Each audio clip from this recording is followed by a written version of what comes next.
Hello. Good morning, everyone. Good morning. So, I'll wait for everyone to come and then we'll start.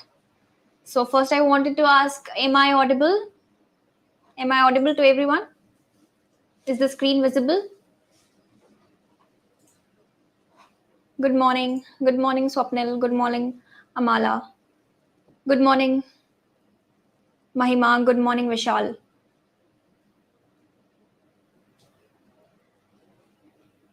Good morning, Devika.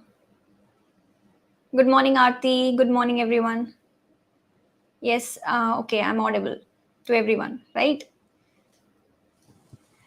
So, how are you all doing? And yesterday we had a session, right? Did you all liked it? Like we discussed about the pH and pK values. And whosoever who have not been able to join the video or saw the video, they can check it now, or like after this video, they can check it, right? It would be still there in the YouTube. So today I've come up with Unit 2, right? Unit 2 basically deals with, in here I'll be teaching you about the transportation of certain molecules across the plasma membrane, how the transportation basically takes place for different types of molecules, whether it is polar or non-polar, right? So here we'll be building our concepts regarding that.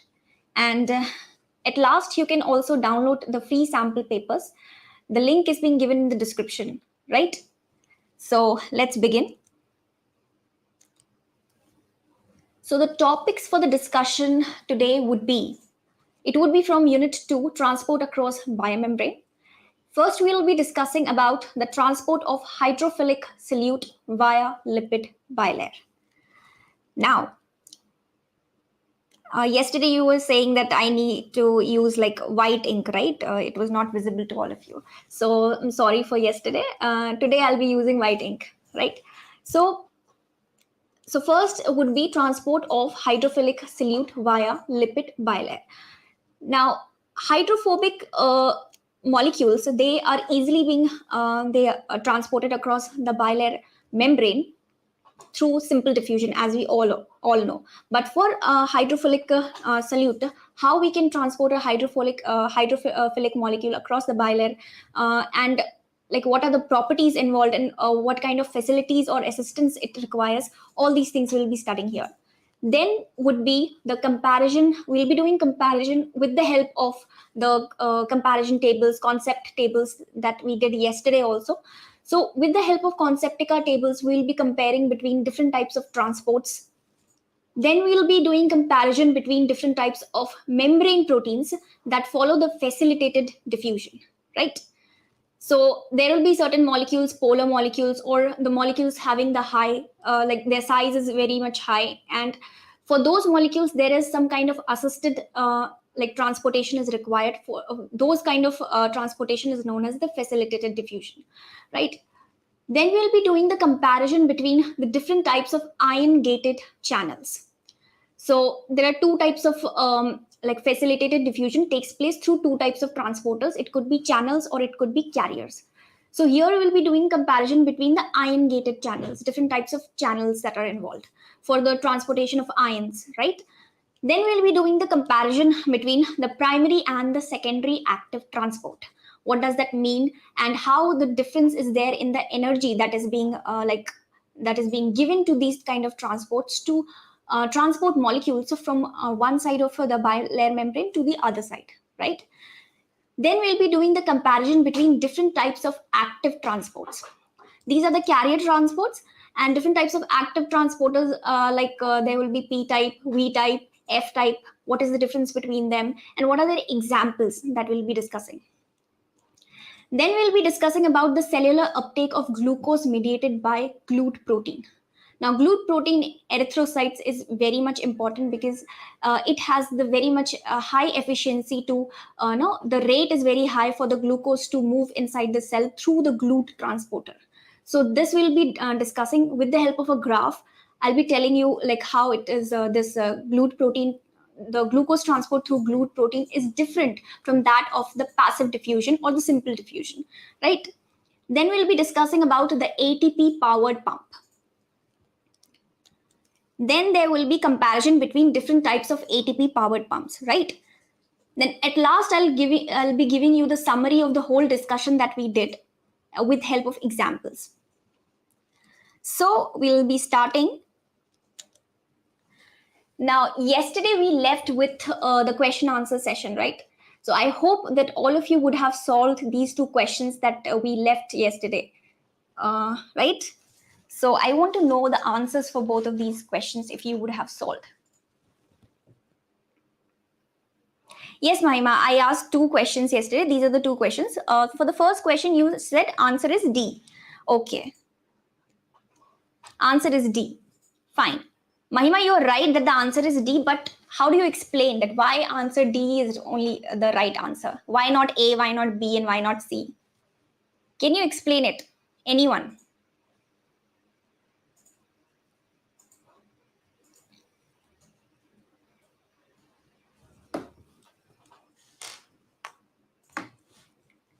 Okay. So I'll tell you why answer D is the correct option. So Mahima, you are right that the answer D is correct, but let me tell you how and why it is correct. So here it is being asked an amino acid contains no ionizable group in its side chain, right? There is no ionizable group, R group, there is no ionizable R group present. It is titrated from pH 0 to 14. Which of the following ionizable state is not observed during the entire titration in the pH range of 0 to 14? Now, if we see the first option, what do we see here? There is like positive charges present on the amino group and negative charges present on the carboxyl group. It means that the carboxyl group has already lost its proton, and the amino group is still in its deprotonated state, right? So it is basically this type of structure is majorly present in between the highly acidic and highly basic solution. So it is the in-between situation, or we can call it like it is a situation where the amino acid is present in its zwitterionic form, right? So this state exists from 0 to 14. Somewhere this state will exist, right? Then coming to the option B. In option B, it is given that the COH, it has still not deprotonated, right? So the H plus ion, it hasn't lost. So it is in deprotonated state, and amino group is also in its deprotonated state, which means that this pH would be very low. The pH of the solution would be very low, and it would be highly acidic solution. So this kind of condition also occurs. It would occur like at pH equals to 1 to 2. In between this, the solution would be highly acidic, right? So option B will also exist. Now coming to option C. In option C, it is given that the carboxyl group has lost its proton and it got deprotonated, and the amino group, it has also lost its proton and got deprotonated, which means that the pH of this solution would be very high and it would be a basic solution, right? So this condition will also occur. It will occur at pH of about like 13, crossing the 9 pH, which is basically the pK2 value for the amino acids, right? And option D comes, it says that the carboxyl group is still not deprotonated, and the H plus ion is still intact in the carboxyl group, but the amino group has already lost its proton and became deprotonated. This kind of condition doesn't exist because amino group is very much basic than carboxyl group. And here it shows that the carboxyl group is much more basic than the amino group. This condition is not possible. So option D would be the right option. This kind of condition won't be possible when we do the titration ranging from pH 0 to 14. Did you get me? Are you able to understand what I have tried to explain? Yes.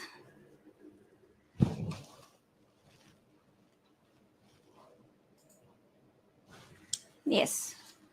So was I able to explain you? Yeah, it's clear, Mahima. Right. Okay, then for the second question, what would be the pH? Sorry, what would be the charge on the peptide at pH 1, 13, and 7? This question also I gave. So did you solve this? Okay. +3. At which pH you are saying? Savari Mitra. +3 at pH 1. Okay. So +3 at pH 1. So 13 for 13 pH. What would be the charge? Okay, I understood. Like for pH 1, all of you said that +3 would be the charge on the peptide. And for pH 13, what would be the charge? -4. Okay, Antara says +6 at pH 1. Okay, different answers are coming, right? -3. -3 for pH 13. Okay. Soumya says -3. Any other answer? -4. Okay. So pH 7, what would be the charge? -4. Okay. Vishal says -4 for which pH you're saying, Vishal? pH 13 or pH 7? pH 13. -4. Okay. So for pH 7, what would be? Okay, -2, some says. Yes. Cool. So let me tell you how does this like question get solved. Okay. So here is the amino terminal. Here is the carboxyl terminal. For amino terminal, the pK2 value, it would be equal to 9, right? For the carboxyl terminal, the pK1 value, it would be equal to 2. Okay. Now coming to the peptide group. Now, if we see here, E is basically for aspartate. Glutamate. Yeah. E is the symbol for glutamate. So here, both of these would be having the carboxyl group, right? Then coming to, yes, here also there would be the carboxyl group. And then coming to R. R is for arginine. It would be having an amino group, right? So if we say what would be the pKr value for, what would be the pKr value for glutamate? So for glutamate, the pKr value would be nearly equal to 3.22. For aspartate, arginine, the pKr value would be nearly equal to 12, if we consider, right? And coming to, and pK1 and pK2, I have already told. Now on this basis, what do you understand? So at pH 1, what happens is, at pH 1, the condition is highly acidic. So at pH 1, this carboxyl terminal will also not get deprotonated, right? It will also be present in its COH form. The glutamate group will also not get deprotonated. So at that particular point of time, what would be the charge? The charge would be because of this, right? +1, because of the amino terminal. Then it would be, because of histidine, it would be +1. And then it would be +1 because of the arginine group, right? So the total charge at pH 1 would be +3. So who ever gave the +3 as answer for pH 1? They are right? Then coming to pH 13. So at pH 13, what happens is, let me erase. So at pH 13, this is a highly basic solution. So at pH 13, this carboxyl group will also lose its proton. It will get deprotonated. So -1 would be here. Arginine won't, arginine also will get deprotonated. So +1 would be here. Histidine will also get deprotonated. So +1 would be here, right? Then coming to E. E is basically for glutamate. Here also the carboxyl group of glutamate will also get deprotonated. So for this, -1 would be the charge. For both of these also, -1 would be the charge. And here also, this will have no charge, right? 0 charge. For here, histidine also, there would be 0 charge. And for this arginine also, there would be 0 charge, right? Because both of these have deprotonated. Now, what would be the complete charge at pH 30? So it would be -1.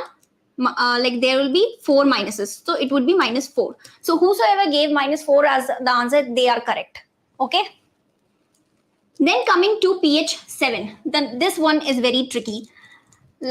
Because at this point of time we need to know like what would be the pKr and the pK1 or pK2 values of each and every like molecule. So here how will we do it? So at pH 7, this terminal, this carboxyl terminal will get deprotonated. So -1 for this, right? Arginine having 12 as its pKr value, so it will still have +1 charge, right? And then coming to histidine, histidine has 6 as its pKr value for the imidazole ring. So it will lose its proton, so it will get deprotonated. So there will be no charge here. Coming to E is basically what? Glutamate. So for glutamate, pKr value is 3.22. So for this, it will get deprotonated. The charge here would be -1, right? Here also it would be -1, and here also it would be -1.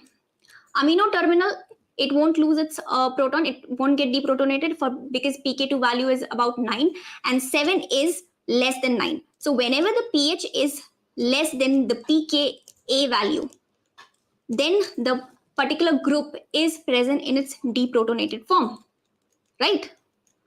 This is what we discussed yesterday. So it will also be in its +1 charge. So these two get cancelled. So the ultimate charge here would be what? Yeah, this also get cancelled. So for pH 7, the charge would be -2. So at pH 7, the total charge on amino acid would be -2. So everyone understood, right? So whosoever gave the -2 as answer for pH 7 are having the correct answer. So now we'll be moving further. Yes, then starting with unit 2. So first of all, we'll be discussing about the transportation of hydrophilic solute through the lipid bilayer of a biological membrane. Now here is a diagram that is being given, and it is being taken from the Leringer, the standard book Leringer, and this diagram gives you a lot of information. So firstly, it says that whenever, as we know, like for a lipid bilayer, if we say lipid bilayer is a semi-permeable membrane, right? It is a semi-permeable membrane. So it will allow only few molecules only to pass through it. And what is the basis on which these lipid bilayer, it selects a particular molecule and allows it to pass through it? Firstly, the movement of a particular molecule across the bilayer, it depends upon the concentration gradient, right? What is the concentration or variation in concentration across the bilayer? Then it depends upon the hydrophobicity, how much hydrophobic a particular molecule is. It will easily be able to transport across the semi-permeable membrane. So another is hydrophobicity. Then comes the size. Smaller the molecule, more easily it will be able to pass through the semi-permeable membrane. Larger molecule will not be able to pass. So these are the three categories on which basis a particular molecule is being transferred from one side of the lipid bilayer to the other side, right? This, all of us know, this is the basic thing. Now, what is different here? Now, here the figure says that whenever a molecule, any solute molecule, whether it is polar or it is non-polar, right? It will be transferred across the bilayer in the dehydrated form. Before transferring through the bilayer membrane, it would be present in an hydrated form in the aqueous solution. So here is a molecule, right? Let me change up. So for non-polar molecule, let us speak, right? For non-polar molecule, how does the non-polar molecule really looks like? If we speak about, this is the aliphatic chain, right? So this is the aliphatic chain of a non-polar molecule. Now what happens is, in the aqueous solution, this hydrophobic molecule, it will be present in its clustered form, because hydrophobic molecule, they try to have least interaction with the aqueous solution or with the water molecules, right? So it will be present in its clustered form, and then the molecules of water in an aqueous solution, they will be forming or they will be surrounding this particular hydrophobic molecule in an ordered form, right? So a very small area of this aliphatic chain would be like in contact or interacting with these water molecules. So in an order form, these would be surrounding. So there would be no such a huge amount of energy would be required to break this interaction between the water molecule and the aliphatic hydrophobic cluster that is being formed, right? So passing, like these molecules can easily pass or diffuse through the plasma membrane. How? The energy that is being required for them to pass through this lipid bilayer, it is basically being provided by the lipid bilayer itself. Okay, so whenever a molecule, whether it is non-polar or polar, when it passes through this lipid bilayer, it has to be dehydrated. And before, like in the aqueous solution, it is present in its hydrated form, right? Where the hydrogen, like hydration shell is being formed across the molecule. So to convert from hydrated to dehydrated form, and the molecule gets dehydrated, like molecule only passes through the plasma membrane in its dehydrated form. So for the dehydration, the energy that is being provided by the lipid bilayer itself. Then this molecule is easily gets passed, or through simple diffusion, it gets passed through the lipid bilayer and gets to the other side of the lipid bilayer. And here also in the aqueous solution, again it gets hydrated, right? So here is hydration inside its dehydrated form, and here again it will be in hydrated form, right? So in simple diffusion, there is no such energy required. And this type of reaction which is being taken place here, it is an uncatalyzed reaction, right? And the energy that is being provided for the hydrophobic or the non-polar molecule to get dehydrated and pass through the lipid bilayer, it is being provided by the lipid bilayer itself, right? The energy is like not much energy is being required, because the interaction between the water molecule and the aliphatic chain or the hydrophobic molecule is not that much. Did you understand till this point?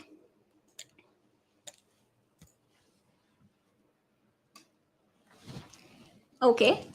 Then coming to the polar molecule. Now, how polar molecule will get transported across the lipid bilayer? Like dissolved light principally. Okay.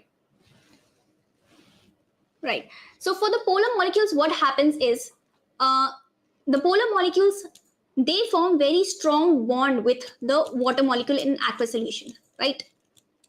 The bond or the interaction between the water molecule and the polar molecule is very high. Very high amount of energy would be required to, this is the hydrated form, to convert the hydrated form of a polar molecule into the dehydrated form, right? So this type of energy is not being able to provide by the lipid bilayer. So lipid bilayer is not able to provide this much amount of energy to convert the polar molecule from hydrated to dehydrated form, and for to assist its transport across the lipid bilayer. So for that, what happens? Therefore, the lipid bilayer is impermeable to the polar molecules. This is the major reason why it is impermeable. So for these type of molecules, for the polar molecules, they require some kind of assistance, right? So assistance is being provided in the form of transporters, right? So if you would have like studied about the GLUT transporter. So GLUT transporter, what does it do?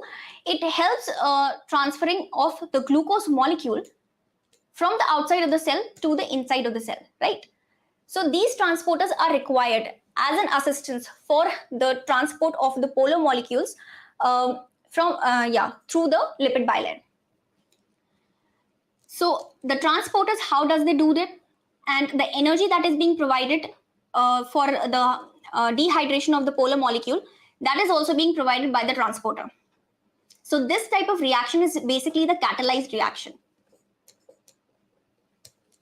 right? So wherever the transporters would be involved, and they will be involved in transporting certain kind of molecules, polar molecules across the lipid bilayer, they will be doing it in the form of catalyzed, like the reaction would be catalyzed, as we see in the enzyme and the substrate reaction. So they will be following the Michaelis-Menten equation, right? So let us see how do they do it. So here is a diagram. Till now, whatever I have explained you'll be easily be able to understand through the diagram. What is this diagram actually telling? Let me explain. So here is the hydrated solute is there. Okay, any solute, whether polar or non-polar. So it has to pass through the lipid bilayer, and it is passing through the lipid bilayer in its dehydrated form through simple diffusion. So here, this is the particular kind of reaction which is uncatalyzed, and it is happening through simple diffusion, right?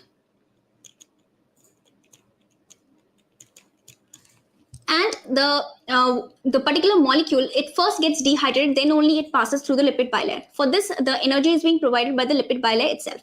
So the graph for simple diffusion without the transporter, which is an uncatalyzed reaction, it is being given here. So it is having a very high activation energy, right? This energy is basically being provided by the lipid bilayer to convert the hydrated solute into the dehydrated form. Fine. Coming to the B part. In B part, you can see that there is a molecule which is in hydrated form. Now it is not able to pass through the lipid bilayer. So this molecule, obviously it would be the polar molecule. Okay, so because the interaction between the water molecule and this polar molecule would be so much that the lipid bilayer won't be able to provide the energy for its transportation across it. So it would be required some assistance. With the help of a transporter, it will be passing across the lipid bilayer. So this transporter, what does it do? The transporter protein reduces the activation energy. Like as we study in enzyme catalyzed reactions. So what does the enzyme do? When enzyme catalyzes a reaction, it basically reduces the activation energy. Similarly, this particular transporter, to transport the polar molecule across the lipid bilayer, it is also reducing the activation energy for the diffusion of the solute, right? So it forms a non-covalent interaction with the dehydrated solute. So when the lipid, this particular polar molecule, it passes through the transporter, it forms, it basically forms a non-covalent interactions with the dehydrated solute to replace the hydrogen bonding with the water. In this way, this particular molecule, it gets dehydrated within the transporter. And then it provides a hydrophilic transmembrane pathway. So in this way, this transporter helps in transportation of a particular polar molecule across the membrane. And this particular reaction is basically catalyzed reaction, right? So here we can see this is exactly the same figure as we see for enzyme substrate reaction, where the activation energy is being lowered down by the particular enzyme. So here is the transporter, and it is a catalyzed reaction, right? So everyone got this answer, like got understood whatever I said. Yes. So coming to the passive transport and active transport. So we'll be comparing these two types of transports with the help of this concept tool. Okay, this is a concept table.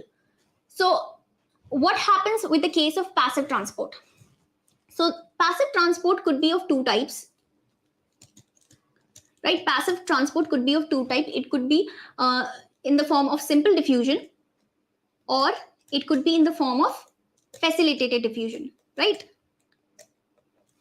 And active transport, it can also be of two types. It could be the primary active transport and the secondary active transport. Now, what are primary active transport and secondary active transport? We'll be studying about this in the upcoming slides. So firstly, let us consider what would be the comparison between the passive transport and active transport. So it says that the passive transport, there is no energy is being needed and no ATP is being needed for this passive transport, for the transportation of a particular molecule across the membrane, right? Here no ATP or no energy is being required. While in case of active transport, it requires the use of energy in the form of ATP, right? Second point says about the passive transport is that the movement of the molecule is down a concentration gradient from high to low concentration. So here you will be getting certain terminologies here. So down concentration gradient, or you can also hear the downhill movement, right? Or from high concentration to low concentration. All these things are same. These terminologies are same. So here it says that since movement is taking place from down the concentration gradient, which means that the particular molecule would be moving from a high concentration to low concentration. So there will be no amount of energy would be required for this type of movement, right?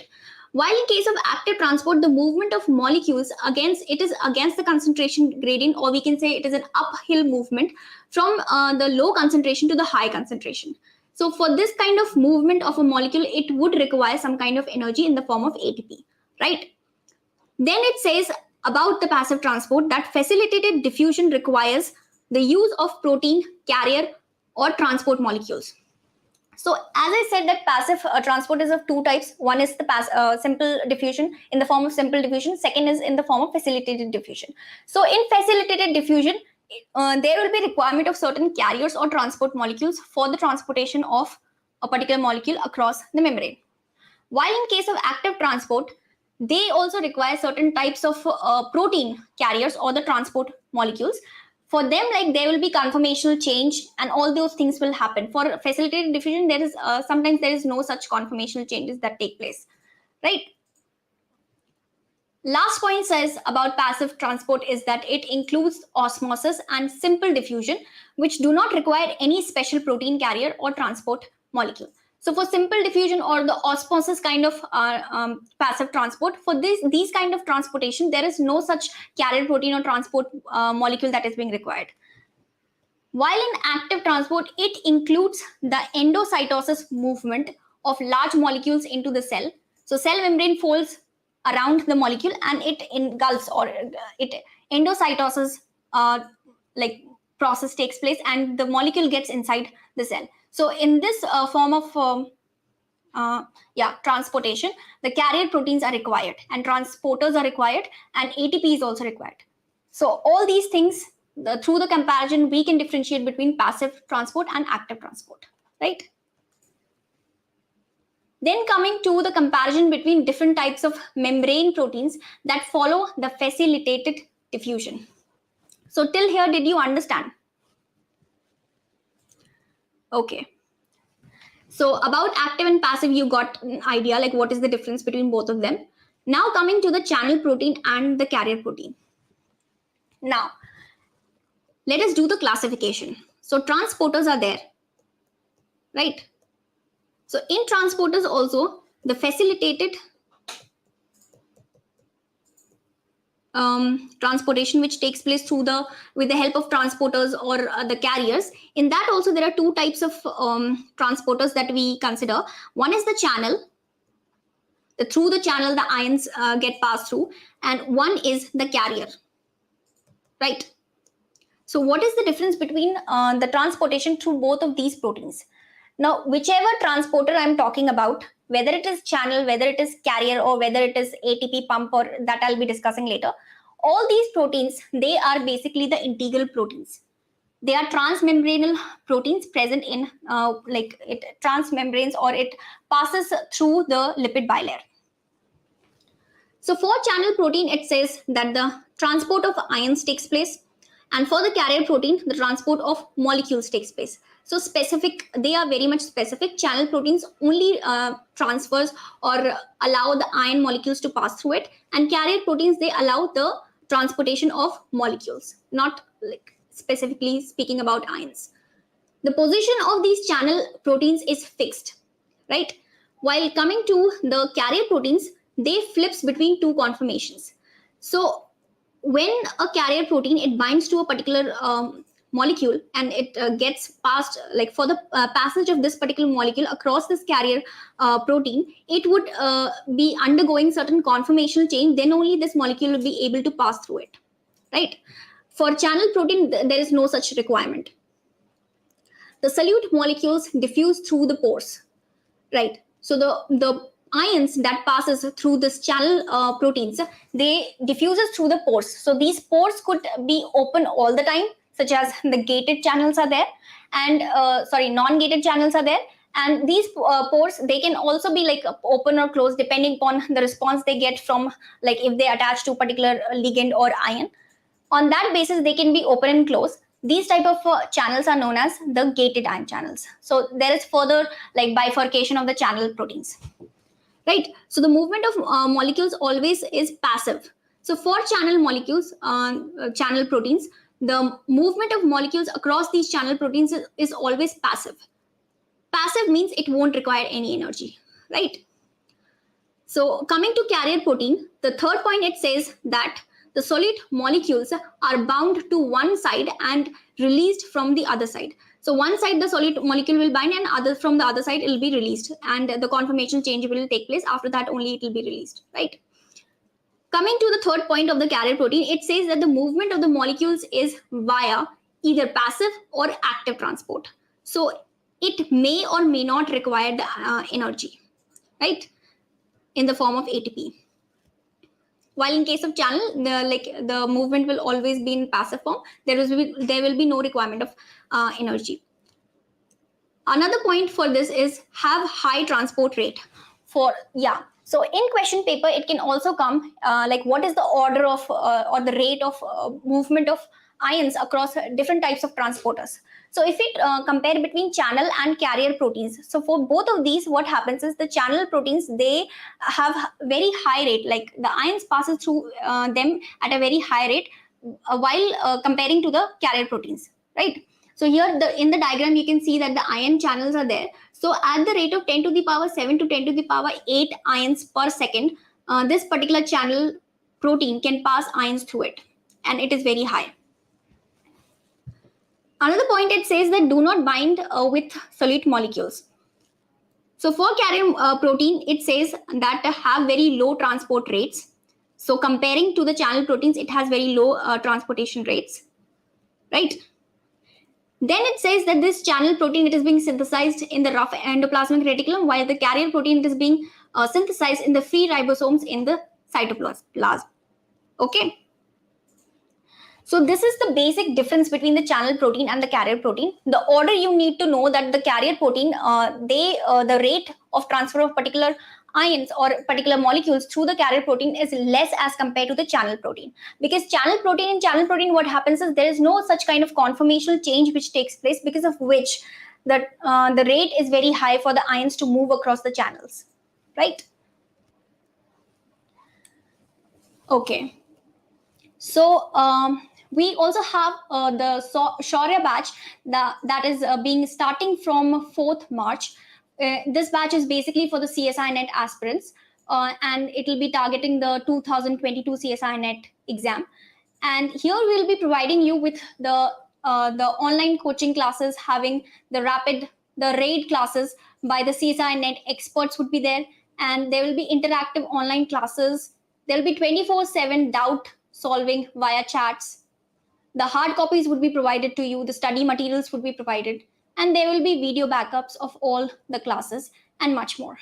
So if you want to know and want to join, you can call into the toll-free number that is being given on your screen, or you can mail us. The team will help you and guide you, so like you can proceed further.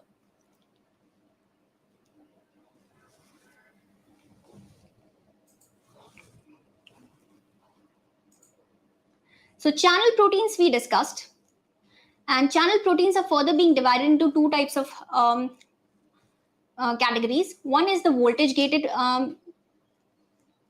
channel, and another is the ligand gated, right?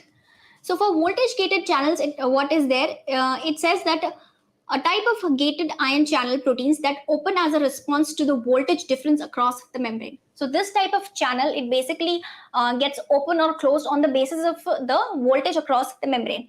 And mind you, across the membrane, what is the voltage? Inside the cell, the charge is basically more negative, and outside the cell, the charge is more positive, right? So on the basis of the voltage difference, this voltage gated channel, it basically acts. Coming to the ligand gated channels, these could be like if you would have like studied about the GPCR signaling. So these are the kind of gated channels. So they only respond when a particular ligand binds to it, and a particular signal is being transduced, due to which they get open and they bind to the ligand. Conformational changes takes place, and the cascade of signal transduction takes place. Right. Second point, it says that the voltage gated channel is ion specific, while the ligand gated channel is non-specific. So it is not specific for a particular kind of molecule. Right. Third point, it says that the open and close in response to the membrane potential. So the opening and the closing of this particular voltage gated channels is basically dependent upon the membrane potential. Right. Are you able to understand what I'm saying? Yes. Okay, till channel and carrier protein you are cleared. Now we have come to voltage and gated channels. So third point, for if we speak about the ligand gated channels, what it says that there is the open, they basically open in response to the binding of a specific ligand molecule to the extracellular domain of the receptor protein. So if we say about GPCR, what happens is GPCR is a receptor protein. So extracellular part of this GPCR, it gets binded to a ligand, and in response it gets open and conformational changes occurs, and the signal transduction takes place. So the examples for the voltage gated channels is the sodium channels and the potassium channels. So basically the cations or the ions, they basically help them to pass through it. And for the ligand gated channels, the example is being given the acetylcholine receptors, the nicotine cholinergic receptors. So all these kind of receptors that you would have like studied in your cell biology or signal transduction, that is being included here in the form of ligand gated channels. Okay, I need to speak slowly. Are you not able to understand, Richa? So okay, fine. I'll be speaking slowly. Okay. So then we come to the comparison between the primary and secondary active transport. Now this is very important. What is the difference between the primary active transport and the secondary active transport? As we know that the primary active transport, there is the direct energy that is being required from the ATP. So the transporters which fall into the category of primary active transport, they directly use the energy of ATP to pass a particular molecule across the plasma membrane, right? For the secondary active transport, what happens is it requires the coupling of two molecules. Now, one molecule would be moving uphill, that is against the concentration gradient, and another molecule, and the energy that is being required for the uphill movement of this particular molecule would come from the downhill movement of the other molecule. So there is no direct energy that is being supplied through ATP, but there is indirect form of energy that is being supplied from the movement of one molecule that supplies energy for the movement of the other molecule.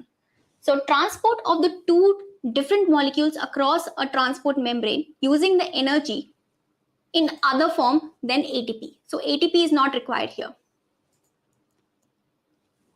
Second point for the primary active transport is that the single molecule is being transported here, while in secondary active transport, there are two different molecules that are being transported at once.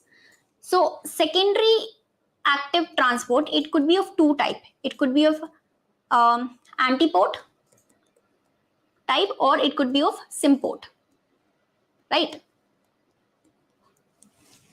Now, can anyone tell me what is the difference between the antiport and symport? Like how the molecules basically transfer across these secondary active transporters?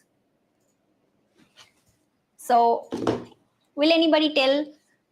I'm waiting for the answer. I'm inviting answer from all of you. We'll be discussing about the antiport and symport in other slides, further slides. But let me ask you, like, what is the basic idea of, that you people have about both of these transporters?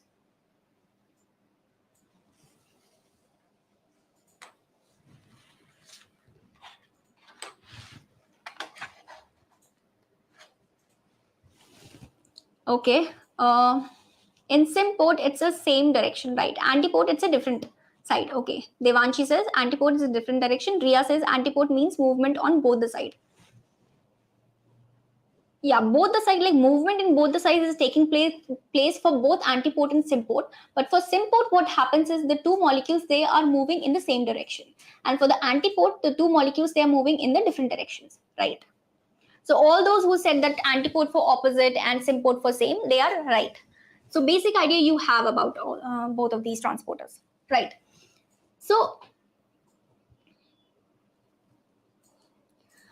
now coming to the concentration gradient of the driving ion provides the energy for the transport of the driven ions. Yeah, that's what I said. In simple language, what does this line basically means is that the transportation of one molecule across the transporter from low concentration to high concentration, that is down, that is the uphill movement. For that, the energy is being that comes, it comes basically from the other molecule, the passage of other molecules from the high concentration to the low concentration, that is the downhill movement.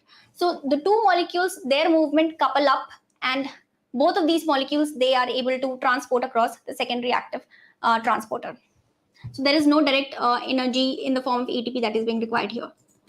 Coming to the primary active transport, it says that the ions like sodium, potassium, calcium across the cell membrane. These are some of the examples, such as we would have heard about the sodium potassium pump, right? This sodium potassium pump, it is a kind of P-type pump. So this pump is one of the example of the primary active transport where direct ATP, the energy of the ATP is required for the transfer of a particular molecule through this type of transporter. While secondary transporter, if we say secondary active transporter, what could be the example of secondary active transport? Can anybody tell me what could be the example for secondary active transport?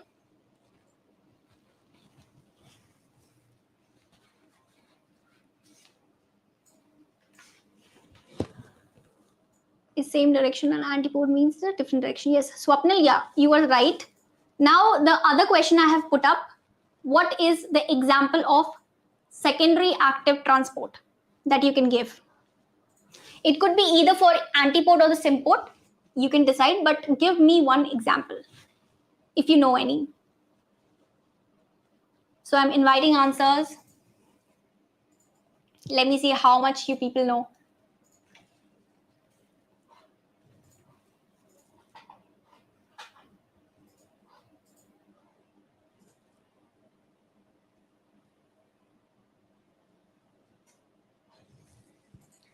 Okay, fine.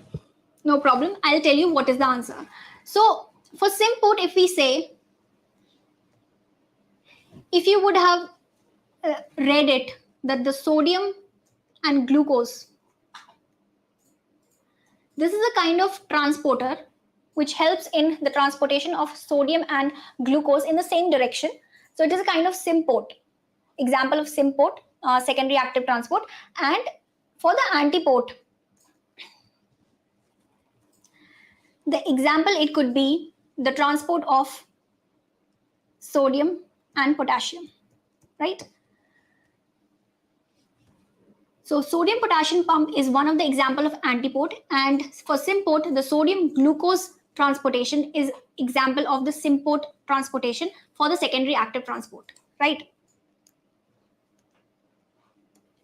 I hope now you got clear. Yeah, sodium glucose co-transporter, yes. So secondary active transporters, who said? Yeah, Mahima.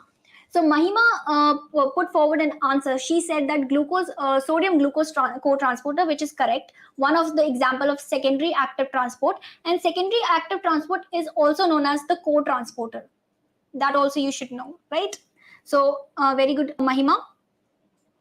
So sodium iodide sympode. Okay, this is also one of the example. Other example given by Soveri, right? So both of you are correct. Now coming to the comparison between the primary and the secondary active transport.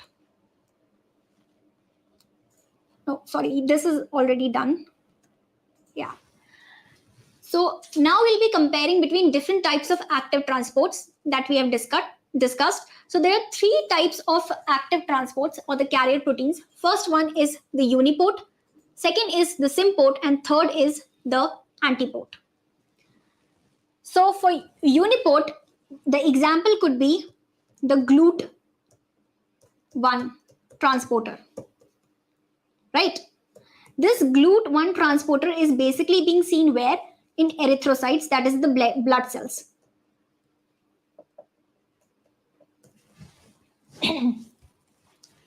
So uniport, it involves the transport of a single substrate or species across a cell membrane. So only single species will be passing across the cell membrane through this type of transporter. For symport, as we have discussed earlier, there will be two molecules that would be passing through a symport in the same direction. For antiport, the direction would be opposite for both the molecules, right?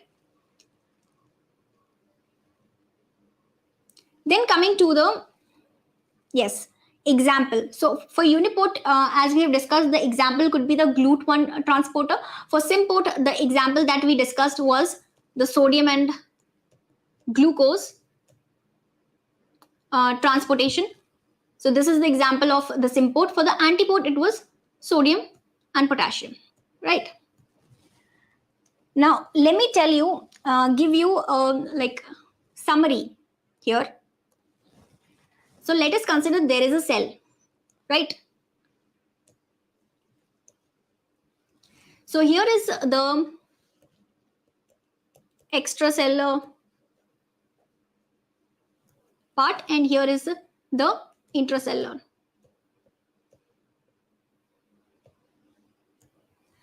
Right. So for the uniport, what happens? One of the example is GLUT. So if we consider that the concentration of sodium outside the cell, the concentration is very high and the glucose concentration is very low, right? In extracellular space. Here also the glucose concentration would be low and the concentration of the sodium ion would be high, right? So for the uniport, this is the example of uniport. The glucose, it moves from the low concentration to the high concentration inside the cell. For this, like a GLUT protein is here required. Then coming to the example of antiport. So antiport, what happens that potassium ion whose concentration is very much high inside the cell, this potassium ion moves from the from the low concentration to the high concentration, right? So 3 molecules of sodium ions move outside the cell and 2 molecules of potassium ion move inside the cell. For this, ATP is required. And this is also a kind of antiport. Another the example of symport here we can give is that the glucose is transferring inside the cell and sodium is also transferring inside the cell, right? So glucose is also transferring here inside the cell and the sodium is also transferring here inside the cell. So in this particular diagram, all of these 3 kind of transportations I have summed up here. It includes uniport also, it includes the sodium potassium transport also, and that is antiport, example of an antiport, and the symport transport also, right? So this is how you can also like through the diagram you can also help yourself, and you can also like go through all these different 3 kind of transporters, okay, and what is the difference between them. Now coming to this diagram basically says that these kind of transporters, that is the carrier transporters, right? The rate of a particular molecule with which the particular molecule transfers from these kind of transports is 10 to the power 2 to 10 to the power 4 molecules per second, which is very much low as compared if we see about the channel. For channel, it was almost about like 10 to the power 8 or 10 to the power 9. So this was the rate for the channel proteins. So in like order of the rate of transport of a particular molecule can also be asked. So for the like the order could be, for the channel protein, the rate is highest, then comes the carrier, then comes the ATP powered pump, right? Oh, it's lagging.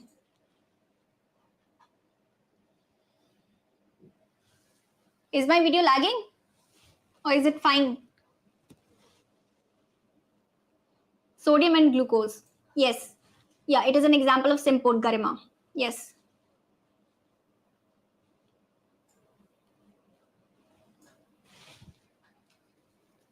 Okay, it's not lagging, no? Fine. Then we can move forward.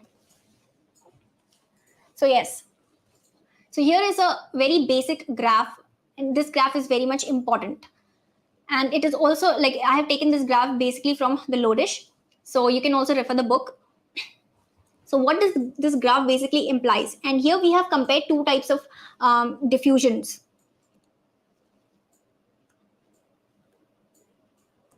Right? The passive diffusion. Sorry. Let me see.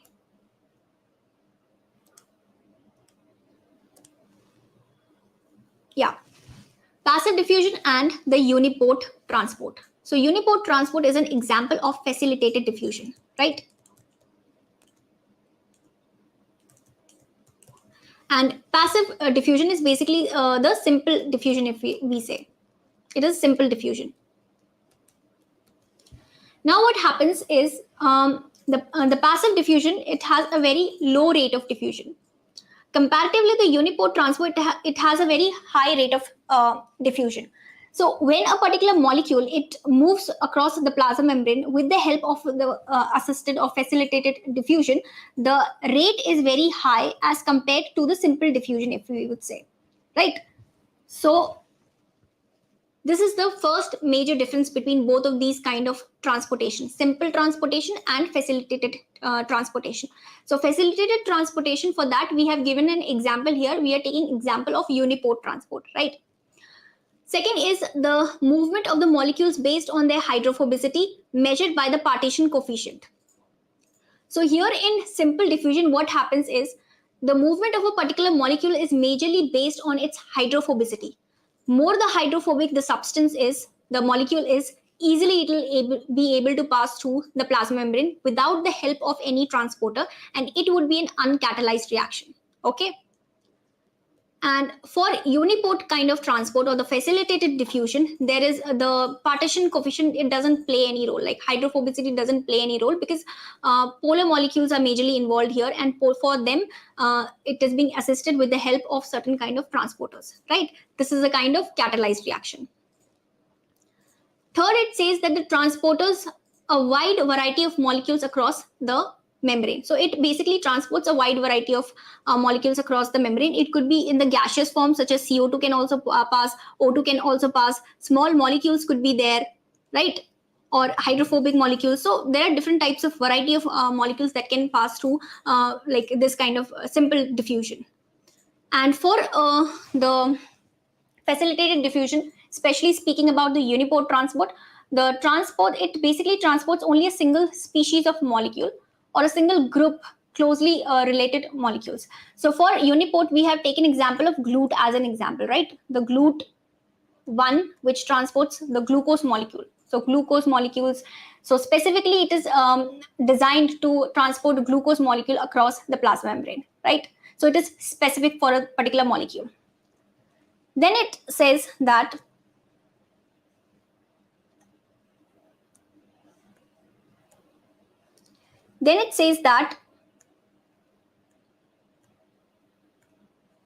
sorry,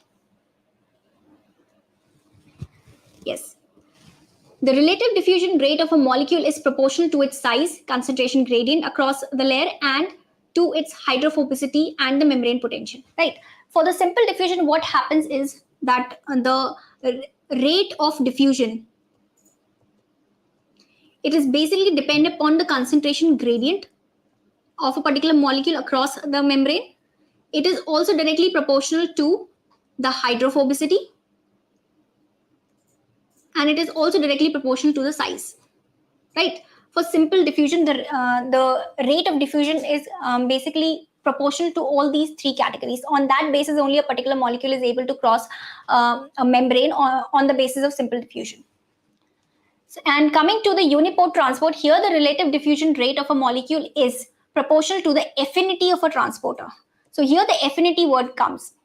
So if like I would want to know from all of you, like how do you measure the affinity? Like what is the parameter through which you measure the affinity? If you would have studied in enzyme kinetics, there we used to use certain Km value was there.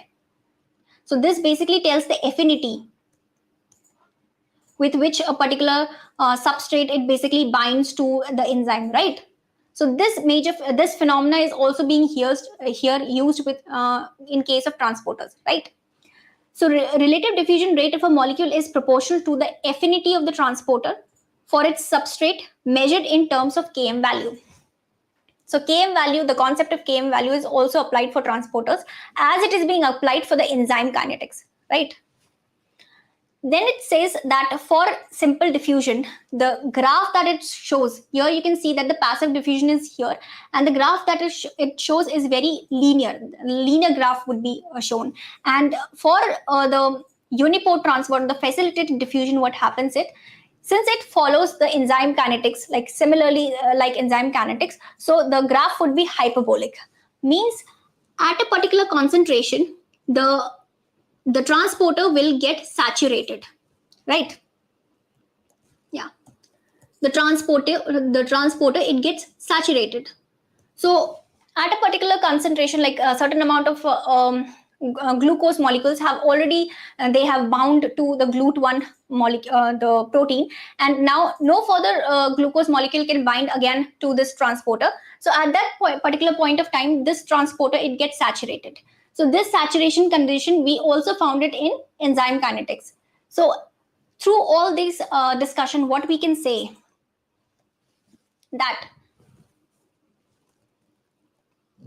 facilitated diffusion, where we are taking example of uniport transport, and in that also specifically we are taking example of GLUT protein, which helps in the transfer of glucose molecule across the lipid bilayer.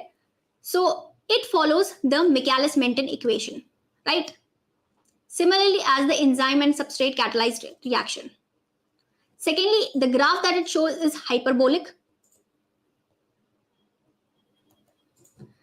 Third point is that it helps in the movement of molecule from high concentration to low concentration. No ATP is being required here, right? And it does not follow Fick's law. Now, this is another thing which has come.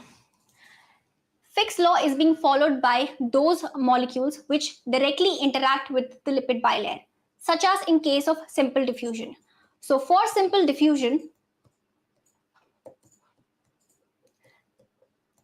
the criteria through which the molecule gets transferred across the membrane is the Fick's law, right? While for facilitated diffusion, they follow the Michaelis-Menten equation, right? These are the major differences that you need to remember, because questions may be asked in the exam through these points, like if the uniport transport or the facilitated transport, which kind of like equation it follows. It follows the equation, Michaelis-Menten equation, and simple diffusion, it follows the Fick's law. So rules, on the basis of the rules, the questions can be asked, right? Km is inversely proportional to the affinity in case of enzymes. Yes, Swapnil. Yeah. But majorly, the Km is used to like define the affinity of a particular enzyme with the substrate, though it is inversely related. So you are right, Swapnil. Mahima, lower the Km, higher the affinity. Yes, absolutely, Mahima. Vishal also says that low Km means high affinity. Yes, all of you are right. Then coming to the ATP powered pump. Now, ATP powered pump is basically of how many types? 4 types are there. First is the P type. Second is the V type. third is the F type, and last one is the ABC transporter, right? This is another class of ATP powered pump, which is basically you'll see it in bacteria. So when an antibiotic is being provided, like we are being infected by a bacteria and we are taking some antibiotics. So those antibiotics are being effluxed from the bacterial body with the help of this ATP ABC transporter, right? So for ATP powered pump, the rate of movement of a particular molecule across this pump is very low. It is of about 10 to the power 0 to 10 to the power 3 ions per second. So as we have discussed, firstly comes the channel whose rate is very high, then comes the carrier, and then comes the ATP powered pump. So this order you need to remember, right? So let us do the comparison between the P class, V class, and the F class ATPase. So for P class, what happens is they belong to the class where they are basically made up of two large identical alpha molecules are present. So alpha subunits are present in there. In alpha subunit also, this is the alpha subunit. So they will be having two alpha subunits, right? We can say it alpha 1 and alpha 2. So in this alpha subunit, there will be an aspartate group which will get phosphorylated when a particular molecule will bind to this particular type of P class ATP powered pump, right? So it says that the pumps belongs with this class. It's made up of two large identical catalytic alpha subunit, each carrying an ATP binding site. So both of these like alpha subunit will be having the ATP binding site to it. One of them get phosphorylated at aspartate residue during transportation. So they are being named as the P pumps. So because of this reason, they are being named as the P class pumps because they get phosphorylated, right? For the V class, it is being said that the V class pumps are similar to the F class pumps with respect to the structure and the function of the proton pumping. But here, the transport is against the proton electrochemical gradient, right? So if you would have seen in plants, so through vacuoles, what happens is on the basis of the concentration gradient or on the basis of the electrochemical gradient across the membrane, the movement of the H plus ions takes place. So this is one of the example of the V class ATP powered pump, right? For F class, what happens is F class pumps possess the transmembrane domain. So in transmembrane domain, it has F0 and the peripheral domain, it has F1. So that F1, F0 transporter, if you would have heard it like F class, the examples for it is in case of mitochondria when we see the oxidative phosphorylation when it takes place, then there is the FATP is there is one kind of transporter across which the ATP is being produced here, and the H plus ions are being like it crosses this particular type of transporter. So this is one of the example of F class transporter which is being found in the oxidative phosphorylation which takes place in mitochondria in animals. In case of plants also in chloroplast, in thylakoid membrane, the similar kind of transporter is being found, right? They transport only protons down their electrochemical gradient for the synthesis of ATP. So they are also called the ATP synthetase. So F-class ATP powered pumps, they are also being known as ATP synthetase, right? This is the definitive comparison between the P class, V class, and F class ATP powered pumps, right? So here the transportation involves the phosphorylation of the aspartate group in one of the alpha subunit and the conformational shift take place, right? For here the transport uses a rotatory mechanism. There will be rotation which takes place in the complex when the V-type transporter, it will be binding with particular kind of ligand, okay? And in F class also there would be a rotatory mechanism which will take place that you would have studied in case of your oxidative phosphorylation. So in case of oxidative phosphorylation, you would have heard about the F class ATPases. The examples for the P class ATPases is the sodium potassium ATPases, which is found in the plasma membrane of the cells, or the calcium ATPases, that is being it pumps off, majorly present in the muscle cells, right? Coming to the example of the V class ATP powered pump.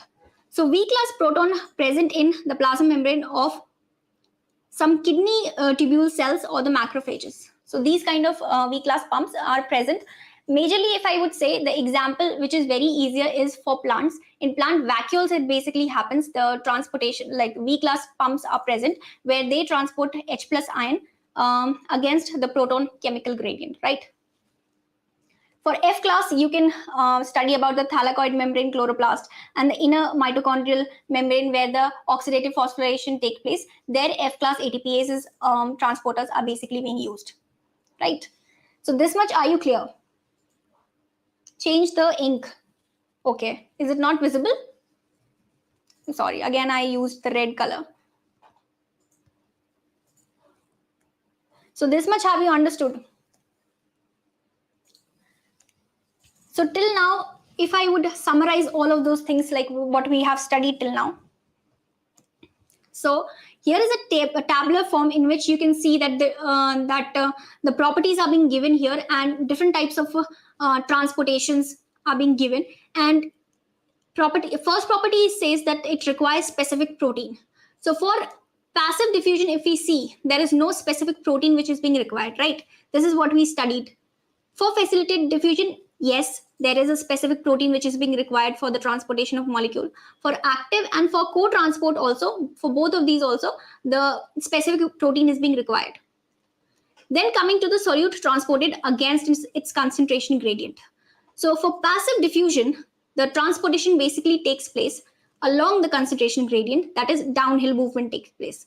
For facilitated also, it's downhill, no ATP is required. So on the basis of ATP requirement, you can think for yourself that how the transportation would be. So if the transportation is taking place against the concentration gradient, the ATP would be required, right? Energy would be required. And for active transport and co-transport, both of these require ATP or both of these require energy. And here the transportation of a particular molecule is against the concentration gradient, right? Then coming to the coupled to ATP hydrolysis. So passive and facilitated, they won't be driven with the help of ATP, but active transport and co-transport also it doesn't require ATP. So here basically the coupling of two molecules take place, on which basis the transportation and the energy is indirectly being utilized for the transportation of two molecules, right, in co-transport. Then it says that driven by the movement of a co-transported ion down its concentration gradient. So this would be only applicable for co-transport. No other transporter follow this particular property, right? So properties are given and particular transporters are given. This is a table which is a summary of all those things which I have discussed till now, right? After that, examples are also being given. For passive diffusion, the example is O2 and CO2 and steroid hormones and many drugs, they are being transported across through passive diffusion. Glucose and amino acids through uniport and ions and water through channels. This is an example of facilitated diffusion. For active transport, ions, small hydrophilic molecules, lipids, ATP powered pumps, all these comes into the active transport. And for co-transporters, we studied about the glucose and amino acids in the form of like symporters or antiporters. So all these things I've summarized in this particular table. So am I clear? Whatever discussion we had, the summary of all that discussion is given in this particular table, right?